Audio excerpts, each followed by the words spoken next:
When I was in Europe for Pride celebrations this year, I found this haunting display in Amsterdam.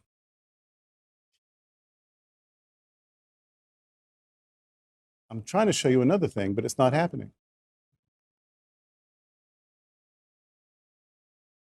All right. Kind of the same thing. All right. I thought I was showing you another thing, but it's kind of the same thing. In any case, it's called the Zero Flags Project. And it shows the flags of 67 countries where homosexuality is illegal. And in 11 of those countries, homosexuality is punishable by death. Now, 7 years ago, that number 67 was higher. It was inverted. It was 76. But over the years, one by one, things have gotten a little bit better. But there's still 67 to go. Now, this project has been there for about 7 years, but this last year it's experienced a lot of vandalism, and of course it's now trying to also spread out to Brussels and London.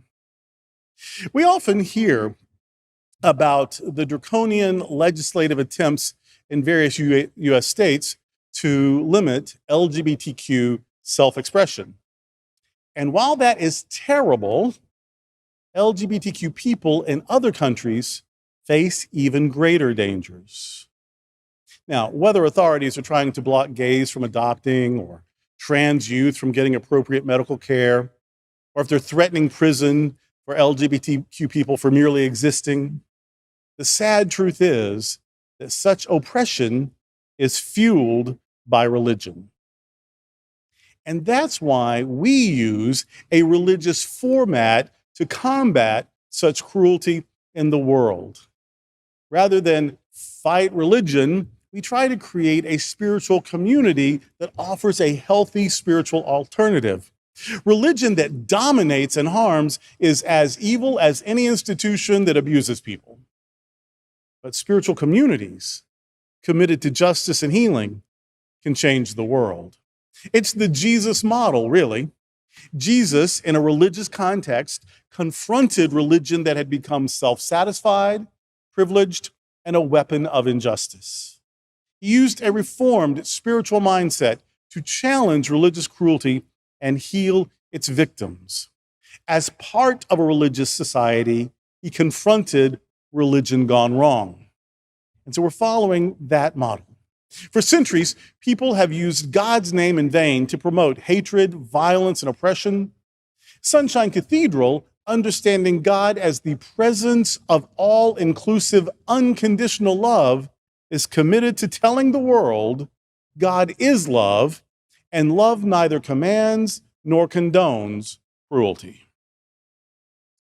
So anti-LGBTQ forces are at work within the US, and there are 67 countries on earth where one can lose life or liberty simply for being queer. What are we going to do about it? What can we do? Little o' us, 67 countries, some of them quite powerful. Some of them motivated by religion, and those religions are global and powerful. What little o' us, little seaside town in Southeast Florida, what can we do about it? Well, we're already doing it. We're streaming our miraculous message all over the world to encourage the oppressed and challenge the oppressor. And so what we can do is keep supporting those efforts. Lives are at stake. Sometimes people will ask, is the expense worth it? Well, for 67 countries, not only is it worth it, it is imperative. It is imperative that people who have no hope and who may be looking at the end of their lives to at least hear once that at least there is a spiritual presence that embraces them and that will never let them go. A spiritual presence that is present in their love, present in their identity, present in and as their lives. Oh, if someone had never heard that and they're on their way to be executed, oh, please, God, let them hear it once. And the only way we can make sure that someone can hear it is if we're saying it and getting it to them. And so what can we do?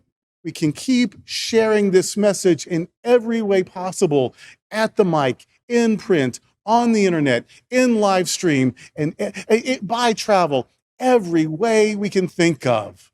Because there are 67 countries where it is not even safe to exist as the people we are.